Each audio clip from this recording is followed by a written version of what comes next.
میں ایک سمپل سی بات کروں گا کہ کربلا کا جب واقعہ ہوا، بہت بڑا واقعہ تھا ہماری اسلامی تاریخ میں، ہم آج تک اس پہ ڈسکشنز کر رہے ہیں، آج تک ہم اس کے تجزیے کر رہے ہیں. کوئی کہتا ہے فلاں نے یہ کیا، کوئی کہتا ہے فلاں نے یہ کیا. آج جو نالج کریٹ ہوا ہے کربلا ہی کے واقعے پر، اس کے کانٹیکسٹ کو آپ دیکھ لیں. 1500 سال گزر گئے، ہم آج تک اس پہ بحث کر رہے ہیں، اور آج تک ہمارے اپنے رویے ہمیں اس کی انٹرپریٹیشن کو ڈفرینٹ ڈائمینشنز میں دیکھنے میں پش کرتے رہتے ہیں.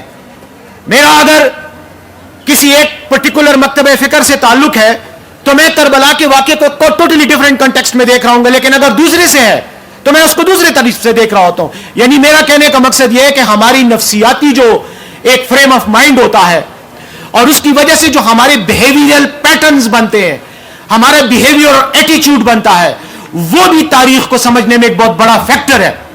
بعض اوقات ہم تاریخ کو سمجھنا ہی نہیں چاہتے جس انداز میں وہ تاریخی واقعہ ہوتا ہے، ہم اس کو اپنے موڈ کے مطابق، اپنی پسند اور ناپسند کے مطابق دیکھتے ہیں.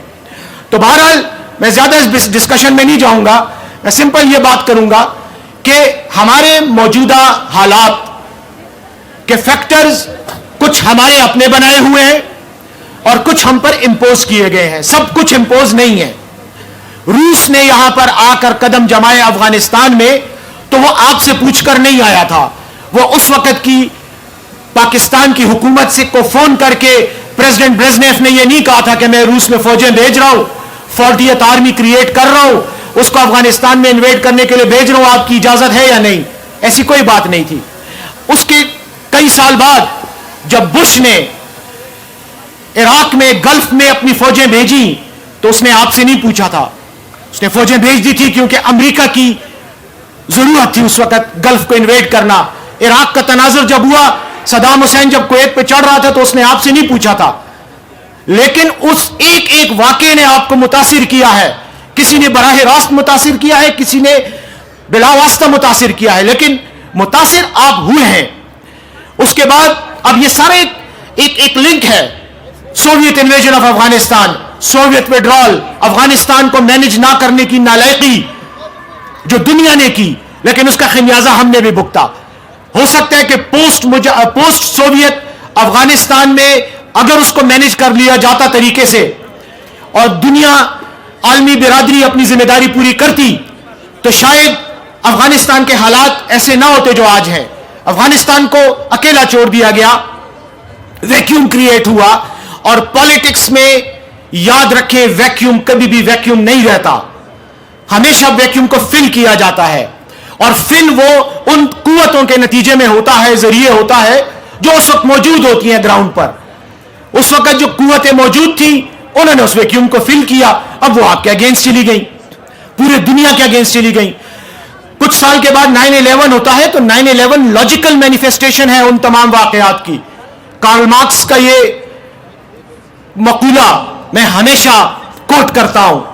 کارل مارکس نے کہا تھا کہ ہر انقلاب معاشرے کے ارتقائی عمل کا منطقی انجام ہوتا ہے. آپ کے معاشرے میں جو بھی پروگریشن ہو رہی ہے، جو بھی ایوولوشن ہو رہی ہے، اس کی لاجیکل مینیفیسٹیشن، وہ کہتا ہے کہ every revolution is a logical manifestation of the evolutionary processes in that society. اور یہی ہوا، ہمارے ساتھ بھی یہ ہوا.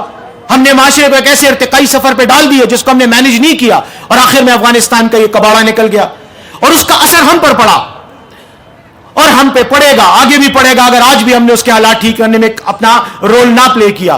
لیکن جب آپ رول پلے کرتے ہیں تو آپ کے اپنے معاشرے سے یہ آوازیں اٹھتی ہیں، کوئی کہتا ہے یہ رول ٹھیک ہے، کوئی کہتا ہے غلط ہے، کیونکہ ہر بندہ اپنے نظریے، اپنی سوچ اور اپنی انڈرسٹینڈنگ کے مطابق چیزوں کو دیکھتا ہے. آج آپ یہاں بیٹھے ہوئے، آپ جا کر لوگوں سے پوچھیں کہ آج میں نے یہ کپڑے پہنے یہ کیسے ہیں، تو 10 لوگ آپ کے کپڑوں کی تعریف کریں گے، 20 لوگ آپ کو کہیں گے نہیں یار یہ کالر تمہارا چھوٹا ہے، یہ شرٹ تھوڑی لمبی ہونی چاہیے تھی، یہ کلر کمبینیشن تمہارا ٹھیک نہیں ہے. تو یہ ہماری انسانی سوچ، جس طرح ہم انفرادی زندگی میں اسی طرح ہم اجتماعی زندگی میں بھی ہیں.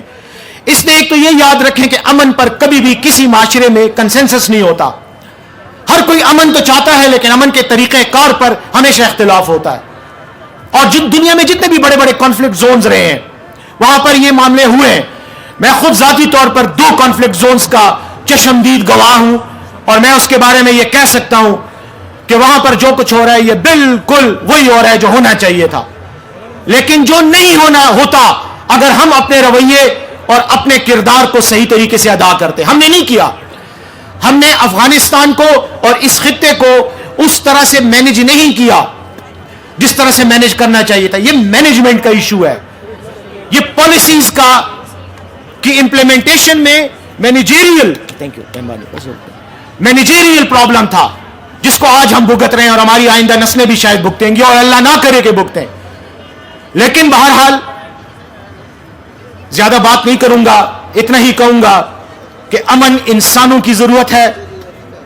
معاشی ترقی بھی امن میں ہی ہوتی ہے. انسیکیورٹی کے ساتھ کچھ بھی نہیں ہوتا. اور ہم بہت سفر کر چکے ہیں. میرے خیال میں ہماری تیسری جنریشن اس جنگی تناظر میں بڑی ہو رہی ہے اور آپ تیسری جنریشن سے تعلق رکھتے ہیں. میں یہ سمجھتا ہوں کہ now it's high time that we put our act together. اور ہمیں اب سنجیدگی سے ہر اس کوشش کو جو چاہے ہمیں اچھی لگے یا نہ لگے لیکن جس کے اثرات امن پر منتج ہوتے ہوں, جس کے نتائج امن کی طرف جاتے ہوں, اس کی سپورٹ بھی کرنی چاہیے اور اس میں اپنا حصہ بھی ڈالنا چاہیے. چھوڑ دیں یہ بات کہ اسرائیلی آپ کو خراب کر رہے ہیں, چھوڑ دیں یہ بات کہ امریکی آپ کو خراب کر رہے ہیں. اور ایک بات میں آپ کو بتاؤں, آپ اس لیے خراب ہوتے ہیں کہ آپ بطور قوم آپ کی آئیڈینٹی متاثر ہو چکی ہے. آج تک ہم یہ بحث کر رہے ہیں کہ ہم ہیں کیا. آج تک ہم پاکستان کی ایگزسٹنس پر بحث کر رہے ہیں. آج تک ہم پاکستان کے وجود پر سوالیہ نشان اٹھا رہے ہیں. تیسری جنریشن یہاں پر بڑھ چکی ہے, چوتھی جنریشن پیدا ہو چکی ہے, وہ جوان ہو رہی ہے, بڑھ رہی ہے. لیکن آج ہم پاکستان پر سوالیہ نشان لگا کے بیٹھے ہوئے ہیں اور بڑے خوش ہوتے ہیں کہ یہ پاکستان غلط بنا تھا, اس پاکستان کو تو یوں نہیں یوں ہونا چاہیے تھا. یار خدا کے لیے قومیں کہاں چلی گئی ہیں, قومیں کہاں پہنچ گئی ہیں. آپ آج تک تاریخ کے 1947 کے ایک بریکٹ میں ذہنی طور پر جا کر پھنس گئے ہو. آگے بڑھو, ریالٹیز کو دیکھو. عصر حاضر کے تقاضے یہ نہیں ہے کہ آپ اپنے وجود کو کوسچن کرو. عصر حاضر کے تقاضے یہ ہے کہ آپ ان چیلنجز کو فیس کرو جو عصر حاضر آپ کے سامنے لا کر رکھتا ہے. اسرائیل کی ہم بات کرتے ہیں, اسرائیل کیوں طاقتور نہیں ہوگا. میں آپ کو اسرائیل کی طاقت کے بارے میں صرف ایک فلم کا حوالہ دیتا ہوں, صرف آپ وہ دیکھ لیں. ایک انگریزی فلم ہے 1.5-2 گھنٹے کی, ریڈ سی ڈائیونگ ریزورٹ. آپ نے اگر دیکھی ہے تو آپ کو پتا ہوگا, نہیں دیکھی تو ضرور دیکھ لیں, نیٹ فلکس پہ اویلیبل ہے. میرے ان تمام باتوں کا جواب آپ کو مل جائے گا. قومیں ایسے بنتی ہیں جہاں وہ رنگ اور نسل کو دیکھتی نہیں ہے, جہاں وہ مذہب اور فکر کو نہیں دیکھتی, وہ اس آئیڈینٹی کو دیکھتی ہیں جو قومی تشخص کی بنیاد بن جاتی ہے. اسرائیل اگر آج طاقتور ہے, اتنا سا ملک اگر پوری دنیا کو نچا رہا ہے, تو یہ نہیں ہے کہ وہ کوئی جادو کی چھڑی سے نچا رہا ہے. انہوں نے اپنے آپ کو قوم بنا کر ثابت کیا ہے دنیا کے آگے. اور ہم ہر روز اپنے ہر بات سے, اپنے ہر اقدام سے, اپنی ہر فکر سے یہ کوشش کرتے ہیں کہ ہم اپنی قوم کو, اپنے آپ کو قوم کی بجائے ایک ہجوم ثابت کر لیں. اور اس میں ہم بڑی تیزی سے کامیابی کی طرف جا رہے ہیں. مبارک ہو ان لوگوں کو جو اس قوم کو قوم نہیں بنانا چاہتے. لیکن مجھے امید ہے کہ آپ یہاں بیٹھے ہوئے, ایک بات یاد رکھیں, اس پاکستان سے آپ نفرت کریں, اس سے آپ محبت کریں, چاہے اس کو آپ پسند کریں یا نہ کریں, لیکن یہ آپ کی شناخت ہے, یہ آپ کا گھر ہے. ہو سکتا ہے میں اپنے گھر کو نہ پسند کروں, مجھے اس کے کمروں سے نفرت ہو, مجھے اس کمروں میں رنگوں سے نفرت ہو, مجھے اس گھر کا جغرافیہ نہ پسند ہو, اس میں رہنے والے لوگوں سے میری نہ بنتی ہو, لیکن وہ میرا گھر ہے. یا تو میرے پاس کوئی اور گھر ہو, میں وہاں چلا جاؤں اور وہاں سکون سے رہوں. لیکن اگر نہیں ہے تو پھر خدا کے لیے اس ملک سے وہ نظریاتی لگاؤ پیدا کرو جو اس ملک کی بنیاد ہے. اگر یہ نہیں ہوگا تو یہ افغانستان آپ کے لیفٹ پر موجود ہے, میرے لیفٹ پر, آپ کے رائٹ پر. وہاں جو کچھ ہوا وہ انہی باتوں کا نتیجہ تھا. کوئی کمیونسٹ تھا, اس نے روسیوں کو بلا لیا, کسی نے اسلام کے نام پہ بندوق اٹھا لی, جنگ شروع کر دی. آج کیا ہوا, کہیں پہ قومیں لڑ رہی ہیں, ازبیک اور تاجک اور پٹھان اور پشتون, اور پھر پشتون میں بھی 25 قومیں ہیں. کوئی کہتا ہے میں پختیاوال ہوں, کوئی کہتا ہے میں ننگرہاری ہوں, کوئی کہتا ہے میں قندہاری ہوں. ہم ان مصیبتوں میں چھوٹے چھوٹے خداؤں کو پوجنے میں لگے ہوئے ہیں.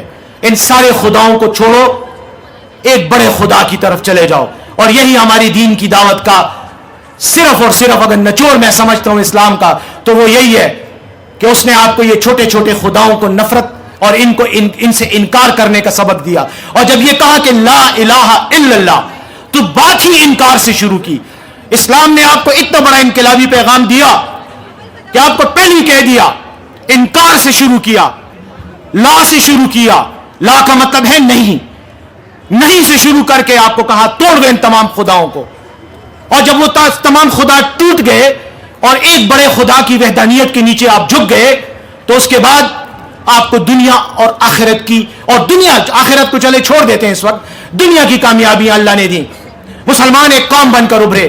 تاریخ کو مگر متاثر کیا ہے تو مسلمانوں نے اسلام کی قوت سے متاثر کیا ہے. پشتون اور پنجابی اور سندھی کی قوت سے متاثر نہیں کیا, امریکی اور روسی کی قوت سے متاثر نہیں کیا. نظریات سے متاثر کیا جاتا ہے. سوشلزم نے متاثر کیا تھا, کمیونزم نے دنیا کو متاثر کیا ہے. اسلام نے بطور ایک سیاسی اور سماجی نظام اور نظریہ اور فکر کی بنیاد پر کیا ہے. چھوٹی چھوٹی چیزیں متاثر نہیں کرتی, چھوٹی چھوٹی چیزیں صرف تھوڑا بہت اثر ڈالتی ہیں. بڑے نظریات متاثر کرتے ہیں. اسی لیے اقبال کہتا ہے کہ جہان تازہ کی افکار تازہ سے ہے نمود, کہ سنگ و خشت سے ہوتے نہیں جہاں پیدا. یہ چھوٹی چھوٹی چیزوں سے نہیں جہاں پیدا ہوتے. دنیا میں عزت کمانی ہے تو ایک بڑے لیول پر آپریٹ کرو, بڑے کینوس پہ سوچو.